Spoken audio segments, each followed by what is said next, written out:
Ito kaya'y totoo. Aba, buinas ang sambayanang Pilipino.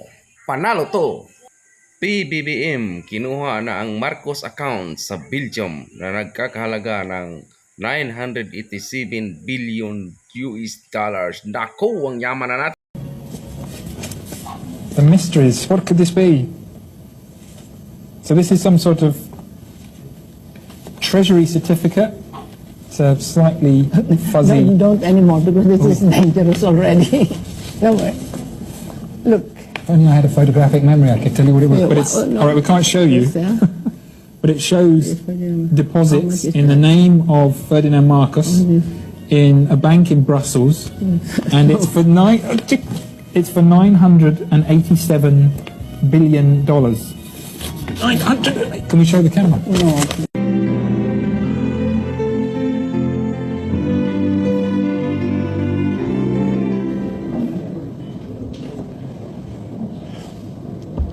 Your Excellency, the European Commission President Ursula von der Leyen, the honored members of the European Commission and Philippine delegations, members of the Malacanang Press Corps, ladies and gentlemen, good morning. Madame von der Leyen and I concluded a successful and productive bilateral meeting. This is the first visit to the country by the President of the European Commission. But during our meeting, we discussed economic relations with particular focus on revitalizing trade between our two regions. I welcome the conduct this year of the scoping exercises between the European Commission and the Philippines towards negotiations for a Philippines-EU free trade agreement. The Philippine government experts will work with the European Commission in achieving a bilateral FTA. On development cooperation, we committed to conclude a financing agreement on the Green Economy Program in the Philippines, a grant worth 60 million euros, which aims to support the Philippines in areas such as circular economy, renewable energy, and climate change mitigation. I likewise acknowledge the EU's staunch support for the Bangsamoro peace process, as well as the development of the country in areas such as rule of law, injustice, agriculture, space cooperation, and disaster management.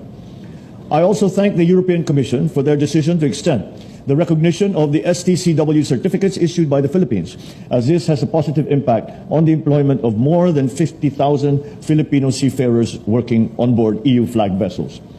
As I mentioned to Madam President von der Leyen, the Philippines and the EU are like-minded partners through our shared values of democracy, sustainable and inclusive prosperity, the rule of law, peace and stability, and human rights. The continued exchanges between Her Excellency and myself, which started in Brussels last year, is a testament to our joint desire to bring our bilateral relationship to greater heights. Let this be a new beginning for the strengthening and the deepening of all our ties with the EU and the Philippines. Thank you. Kung totoo ito guys, talagang napakabuinas ang sambayanang Pilipino. Mayaman na ang bansang Pilipinas. Mabuhay tayong lahat! Here in the Philippines, indeed, it is the very first time that a European Union Commission President is visiting the Philippines, and this on the eve of the 60th anniversary of our diplomatic relations. And I was glad to meet you in Brussels at the end of last year for our very successful EU-ASEAN summit. Today, I'm here to accelerate a new era of cooperation between us. We share so many values and interests. We both want to work towards strengthening our democracies. We believe in the international rules-based order, and we believe in the need to promote and to defend it. So it makes sense to strengthen our ties across the board, and we discussed several ways to do so. First, by taking our trade relations to the next level. The European Union is already your fourth largest trading partner, and we are the first foreign investor, but we can do so much more. So I'm very glad that we have decided to relaunch negotiations for a free trade agreement. Our teams will get to work right now on setting the right conditions so that we can get back to the negotiations. A free trade agreement has huge potential for both of us in terms of growth and in terms of jobs. Whether it is on the European continent or here in Southeast Asia, we have all learned the hard way the cost of economic dependencies. We need to diversify our supply lines and make them resilient. And this is a lesson we have learned, and that is what we call de-risking our trade relations. An FTA is the basis for that, but it's also much more. An FTA can be a springboard for a new technology cooperation to modernize the broader economy. Second element we discussed is the fight against climate change. I welcome your ambition to put the Philippines on the path to a cleaner and greener future. We have the same ambition. Therefore, we created in the European Union Global Gateway. Global Gateway is the EU's investment plan for the world for sustainable infrastructure. We want to partner with you on this path, notably with the Team Europe initiative on the green economy that we just signed here. We will provide financing, expertise, and access to technologies to support you in the transition to a circular economy and the generation of green energy. Team Europe, that is the European Union and the Member States, will contribute almost €500 million into this green initiative.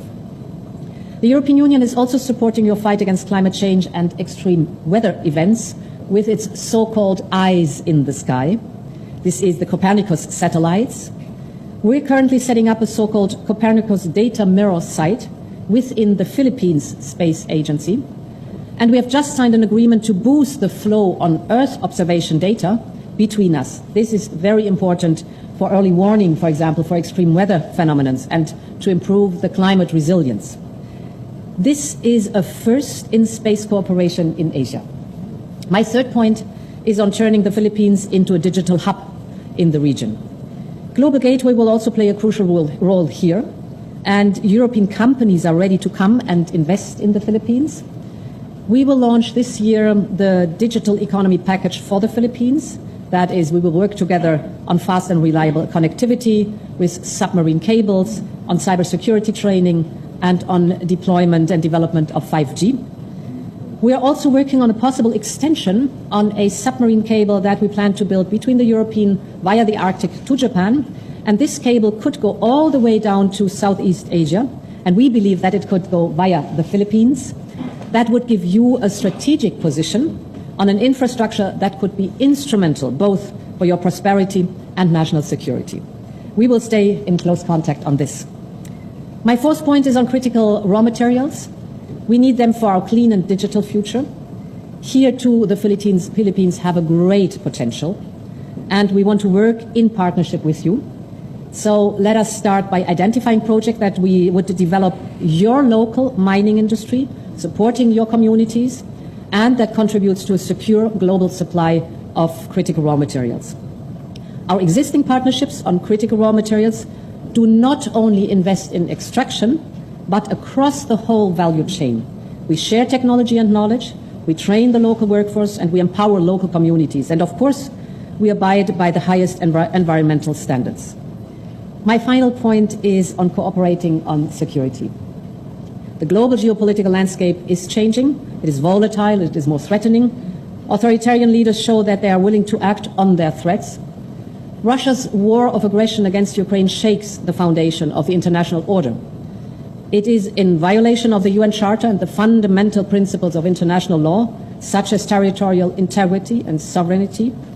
And this is why Europe supports Ukraine's brave fight against the aggressor, because the illegal use of force cannot be tolerated, not in Ukraine, not in the Indo-Pacific. Security in Europe and security in the Indo-Pacific is indivisible. Challenges to the rules-based order in our interconnected world affect all of us. Our societies pay through higher energy bills, through higher food costs. This is why we are concerned about the rising tensions in the Indo-Pacific. The European Union has been very supportive of a free and open Indo-Pacific, because an Indo-Pacific free of the threats of coercion is key to all our stability, to our peace, and to the prosperity of our people. The European Union underlines that the 2016 award of the Arbitral Tribunal on the South China Sea is legally binding, and that it provides the basis for peaceful resolving disputes between the parties.